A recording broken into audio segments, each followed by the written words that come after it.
I'm going to work through this example problem with you guys. Just remember the purpose of this problem is to apply what we learned in the last lesson with regards to changing of states of matter and the heat that's required to do that, or the heat that's released when that occurs, and to apply what we talked about last semester with respect to the heat required to change the temperature of a substance. So I'm going to work through this problem.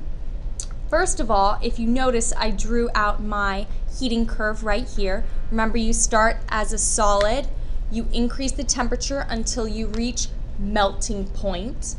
Once you hit the melting point, if you keep providing energy, it becomes a liquid through the process of melting. If you keep applying heat, it increases the temperature of the liquid until it reaches boiling point. Once it's reached boiling point, if you continue to provide energy, it becomes a gas through vaporization, and then the gas's temperature will increase. So if we read this problem, it says, calculate the total heat in joules needed to convert 25.0 grams of ice at 0 degrees Celsius to a liquid at 25. So let's look at this really quickly before we get overwhelmed with the wording. We are starting as ice at 0 degrees Celsius. So we're starting as a solid at 0, and that's your melting point. So I'm starting right here, all right?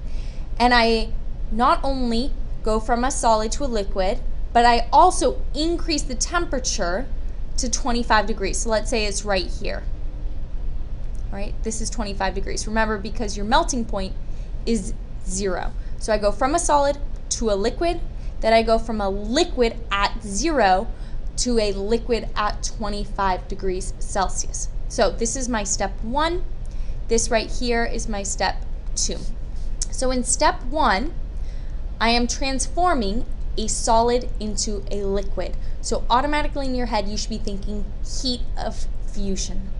All right. I know I have 25.0 grams of ice, and I'm trying to find out how much heat is required to go from a solid to a liquid. So I'm going to crisscross, swoosh.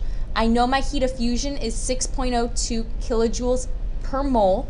Remember, I can't just put moles right here, so I first have to convert into moles. So I put grams on bottom, moles up top. Now I'm going to crisscross one more time to get into kilojoules, moles on bottom, kilojoules up top. Now notice in the problem, I'm asked for the number of joules. So I'm going to have one more step in order to go from kilojoules, so put it on bottom, get rid of it, into joules. And so the values that I'm going to put right here, I know that the molar mass of water, of ice, is 18.02 grams for every 1 mole. Okay. I also know that the heat of fusion is 6.02 kilojoules per mole. So it's going to be 6.02 kilojoules for every 1 mole. And for the last problem, there are 1,000 joules in 1 kilojoule. That's from the very beginning of the year. So I'm using stuff from the middle of the year, which we'll do in a second, but I'm also going all the way back to the beginning of the year. All right, so now I have to calculate this.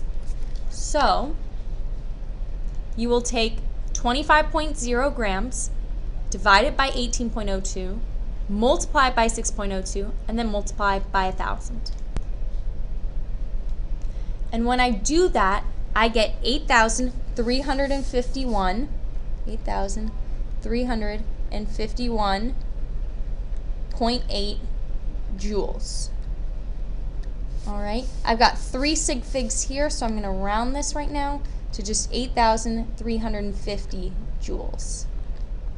Now, what I've just calculated is the heat required to convert from my solid, from my ice at 0 degrees Celsius to a liquid at 0 degrees Celsius.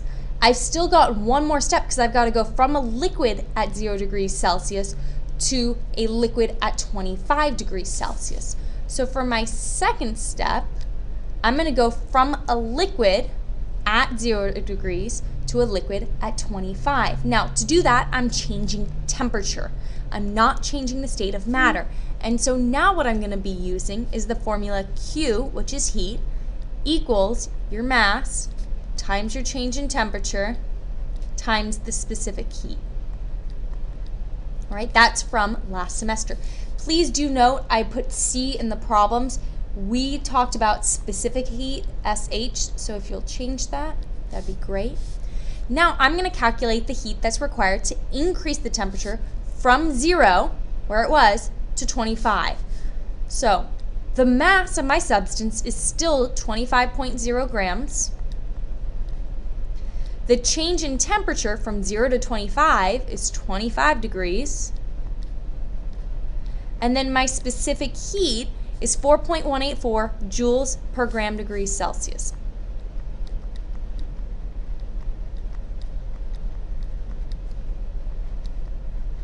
All right, so here if you notice, grams cancel, Celsius will cancel, and you're left with just joules.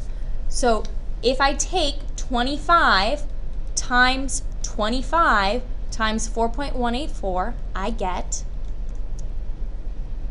2,615 joules. Okay. 2,615 joules. I need 2 sig figs for this guy, so 2,600 joules. All right. So number 1 is the heat required to go from a solid to a liquid. That's what I calculated. That was from the last lesson. It took 8,350 joules. For number 2, I'm taking that liquid at 0 degrees and converting it into still a liquid, but now I've just increased the temperature to 25 degrees. So 2 steps, they require this amount of energy. So the total amount of energy to do both of those steps, you would just add them together. And when I do that, I get 10,950 joules. And that's my answer. So I've applied what we learned in the last lesson, the heat required to go from a solid to a liquid, right? The heat of fusion. And I've now applied it to a concept that we learned last semester, which was the heat capacity, right? The amount of heat, Q, required to change the temperature a specific amount, because here you're still a liquid this entire time. You're just changing temperature. And that's when you'll use this formula right here.